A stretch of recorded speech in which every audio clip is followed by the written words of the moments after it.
Video শুরুতে আসলে হাতে একটা রেড বুলের ক্যান থাকলে মনে হয় ভালো হতো। কেন বললাম? বুলের নাম হচ্ছে রেড বুল এবং তার অ্যাগ্রেসিভনেস হচ্ছে রেড বুলের মতোই। আমরা বর্তমানে উপস্থিত হয়েছি শুকচর, চরতারাপুর ইউনিয়ন, পাবনা। দর্শক মণ্ডলী, আমার পিছনে যেই ভিগোরাস শাহিওয়ালের ক্রস ব্রিডের বুলটাকে দেখতে পাচ্ছেন, এবং আমি এখানে এসে যেটা দেখলাম খুবই অ্যাগ্রেসিভ এবং এত অ্যাক্টিভ বুল। সাধারণত এগুলো আপনি একদম প্রান্তিক লেভেলে যেগুলো প্রাকৃতিক পরিবেশে বড় হয় সেখান থেকেই পাবেন। তো আমরা এখন আসলে কথা বলবো এই গরুটির যে মালিক, আমাদের সম্মানিত খামারি আবু সাইদ ভাইয়ের সাথে। আবু সাইদ ভাই, আপনার এই রেড বুল সম্পর্কে যদি একটু বলেন আমাদের। এসিআই কোম্পানি থেকে দেওয়া 40 নাম্বার বোল্ট কিং এর হচ্ছে গিয়ে বীজ। ঠিক আছে, এটা হচ্ছে গিয়ে আমার ওই পাশে একটা গাভী আছে, ওটার হচ্ছে গিয়ে বাচ্চা। তো আমার হচ্ছে গিয়ে এটা ন্যাচারালি প্রাকৃতিক পরিবেশে বড় হয়। শুধু কাঁচা খাদ্যের মধ্যে শুধু ন্যাচারালি কাঁচা ঘাস আর হচ্ছে গিয়ে ভুসি।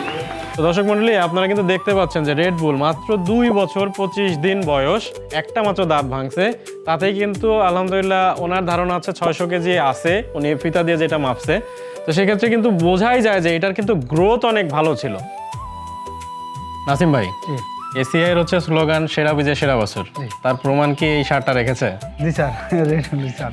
আচ্ছা বলেন, এটার গল্পটা বলেন, কিভাবে কি করলেন? স্যার, এটা হচ্ছে আপনার এর মা যখন হিটে আসলো তখন আবু সাইদ ভাই আমাকে ফোন দিল যে ভাই আমার গরু হিটে আসছে, কিং 40 নম্বর বুলের সিমেন্ট আমি এই মাকে প্রজনন করাই।